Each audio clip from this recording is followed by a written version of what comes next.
ఒకప్పుడు కొరివికుంట అనే చిన్న ఊరు ఉండేది. ఆ ఊరు పక్కనే ఒక పాత కొట్టం ఉండేది. ప్రజలు ఆ కొట్టం గురించి మాట్లాడేటప్పుడు భయంతో వణికేవారు.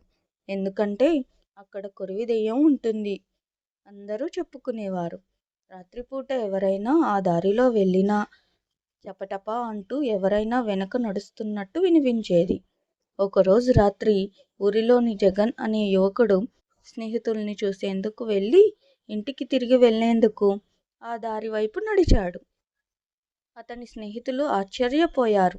అతనిని హెచ్చరించారు.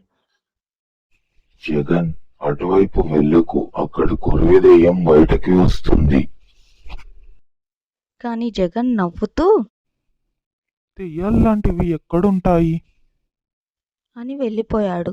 అయితే ఆ దారిలో అడుగుపెట్టగానే గాలి చల్లగా మారింది. మొక్కలు ఆకులు కదులుతున్న శబ్దం సన్నగా వినిపించింది. జగన్ కొట్టం దగ్గరికి చేరుకున్నప్పుడు లోపల నుంచి ఎర్రగా మెరుస్తున్న 2 కళ్ళు కనిపించాయి. ఆ కళ్ళు ఒక్కసారిగా బయటికి వచ్చి జగన్ ముందు నిలబడినాయి. అది పొడవాటి జుట్టు, ఎండిపోయిన శరీరం, పాదాలు నేలకు తాకకుండా తేలుతూ ఉండే కొరివి దెయ్యం. దెయ్యం కోపంగా అడిగింది. నా దారి వైపు ఎందుకు నడుస్తున్నావు? జగన్ ధైర్యంగా అడిగాడు. నీకు ఏమైంది? నువ్వెందుకు ఇక్కడ తిరుగుతున్నావు? దెయ్యం నిట్టూర్చింది.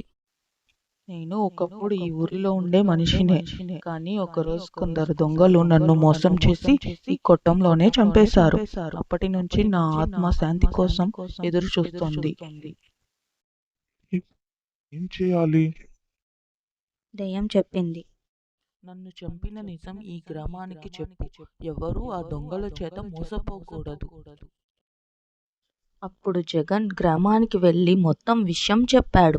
గ్రామస్తులు దొంగల్ని పట్టుకున్నారు. అదే రాత్రి కొట్టం దగ్గర తెల్లని వెలుగు మెరిసింది. కొరివి దెయ్యం జగన్ ముందు ప్రత్యక్షమై ఇలా చెప్పింది. ధన్యవాదములు.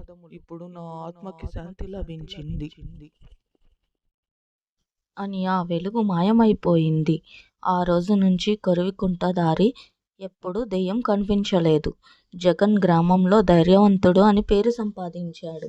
నీతి: ధైర్యం ఉన్నవారు మాత్రమే నిజం బయట పెట్టగలరు. అబద్ధం, మోసం ఎప్పటికీ గెలవవు. Thanks for watching. Please subscribe.